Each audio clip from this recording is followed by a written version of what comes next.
কুরবানি আমরা করব, কিন্তু আমাদের নিয়তটা খাস আল্লাহর জন্য হতে হবে। গোশ নিয়ে ঝামেলা হবে না, ভুটি নিয়ে ঝামেলা হবে না, কলিজা নিয়ে ঝামেলা হবে না। আজকে তো এটাই হচ্ছে, কত জায়গায় মারামারি হয়ে যাচ্ছে ভাগা নিয়ে নিয়ে। সাত ভাগা করতে গেছে, কার একটু মানে কি বেশি নিয়ে নিয়েছে, এই জন্য ঝামেলা। নিয়ত দেখেন মানুষের। রাসূলুল্লাহ সাল্লাল্লাহু আলাইহি ওয়াসাল্লামের যুগে, জাহেলি যুগে যারা যখন তারা কুরবানি করত, তখন কি করত, তো মূর্তির নামে কুরবানি করত, আর কুরবানি করার পরে গোশগুলো মূর্তির মাথায় ঝুলিয়ে দিত। শুধু তাই নাই, কুরবানির রক্তগুলো হাতে নিয়ে মাখিয়ে দিত। কেন? তাদের ধারণা কি ছিল? তাদের ধারণা কি ছিল? যে এই কুরবানির মাংসগুলো আমাদের মূর্তি, আমাদের দেবদেবীরা খাবে, এর রক্তগুলো চিখে দেখবে কেমন লাগে। আর এই দেখে কিছু সাহাবী মানে মুসলমানেরও আশা হয়েছিল, মানে আকাঙ্ক্ষা হয়েছিল যে আমরাও আল্লাহর কাছে কুরবানির গোশত দিয়ে আসবো, মানে মসজিদে কি আর কোথাও আমরা এগুলো করব। তখনই আল্লাহ রাব্বুল আলামিন আয়াতটাকে নাজিল করলেন কি, লা ইয়ানালাল্লাহু লুহুমুহা ওয়ালা দিমাউহা ওয়ালাকিন ইয়ানালুহুত তাকওয়া মিনকুম। এই দুনিয়ার মানুষরা, তোমরা যে কুরবানি করো, এই কুরবানির গোশত আল্লাহ রাব্বুল আলামিন এটা চান না। গোশত আল্লাহ রাব্বুল আলামিনের কাছে পৌঁছায় না, আল্লাহ রাব্বুল আলামিনের কাছে খুন পৌঁছায় না, শুধু পৌঁছায় কি তোমাদের নিয়ত আর তোমাদের তাকওয়া।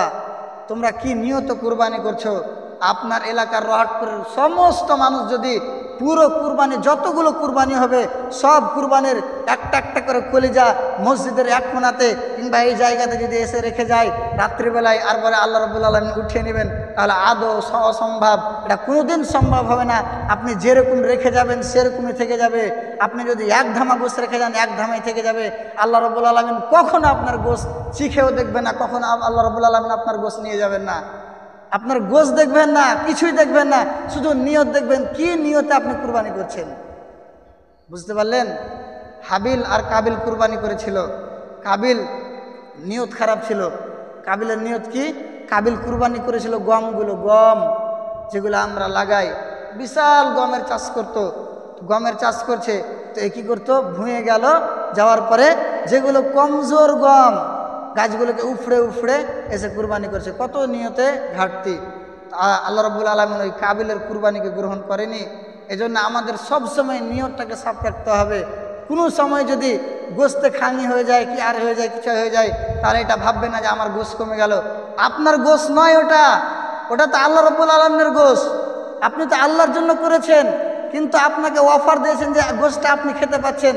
যদি আল্লাহ রাব্বুল আলামিন, নবী সাল্লাল্লাহু আলাইহি ওয়াসাল্লাম হারাম করে দিতেন যে যারা কুরবানি করছে তাদের জন্য গোশ খাওয়া জায়েজ নাই, তারা অন্য কাউকে দিয়ে দিবে, তাহলে কি হতো?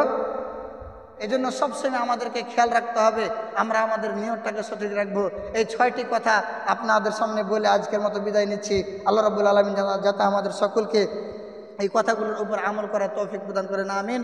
ওয়া আখিরু দাওয়ানা আলহামদুলিল্লাহি রাব্বিল আলামিন ওয়া মা আলাইনা ইল্লাল বালাগ। লেখা আছে কোরআনে, বলে দিলাম জুবানে, মানলে মানবেন, না মানলে বুঝবেন আপনি এবং আপনার আল্লাহ, আমার কিছু করা থাকবে না। আল্লাহ রাব্বুল আলামিন যাতে আমাদের সকলকে পরকালে জাহান্নাম থেকে বাঁচার এবং জান্নাতে যাওয়ার তৌফিক প্রদান করেন, আমিন। আউযু বিল্লাহি মিনাশ শাইতানির রাজিম। বিসমিল্লাহির রহমানির রহিম। রব্বানা তাকাব্বাল মিন্না ইন্নাকা আনতাস সামিউল আলিম ওয়া তুব আলাইনা ইন্নাকা আনতাত তাওয়াবুর রহিম। আল্লাহুম্মা সাল্লি আলা মুহাম্মাদিন ওয়া আলা আলি মুহাম্মাদ কামা সাল্লাইতা আলা ইব্রাহিম ওয়া আলা আলি ইব্রাহিম ইন্নাকা হামিদুম মাজিদ। আল্লাহুম্মা বারিক আলা মুহাম্মাদিন ওয়া আলা আলি মুহাম্মাদ কামা বারাকতা আলা ইব্রাহিম ওয়া আলা আলি ইব্রাহিম ইন্নাকা হামিদুম মাজিদ। সুবহানা রাব্বিকা রাব্বিল ইজ্জাতি আম্মা ইয়াসিফুন ওয়া সালামুন আলাল মুরসালিন ওয়ালহামদুলিল্লাহি রাব্বিল আলামিন।